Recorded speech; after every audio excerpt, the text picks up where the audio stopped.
So कुनै कुनै मान्छेहरू यति मन परिरहेको हुन्छ कफी बनाउँदै सो भन्न चाहिँ सकिरहेको हुँदैन।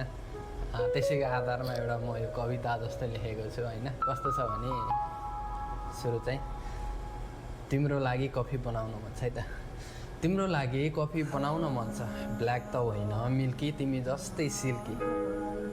मेरा मायाका हरेक रङहरू मिसाएर एउटा सुन्दर आर्ट बनाइदेऊला नि हार्टको। तिमी त्यसमा चिनी नहाली पिउनु ल, सम्झना हुन सक्छ एक दुईवटा फोटो खिचिराख्नु ल। म चाहन्छु हाम्रो सम्बन्ध पनि त्यो कपभित्रको कफीको जस्तै होस् भनेर। म एस्प्रेसोको स्वाद लिई आउला, तिमी मिल्कहरूको मिठास। हेर न कति सुन्दर छ। म ती स्मुथ फर्महरू जस्तै बग्न चाहन्छु तिम्रो मायामा। तिमी सुन्दर आर्ट बनी छाउनु ल।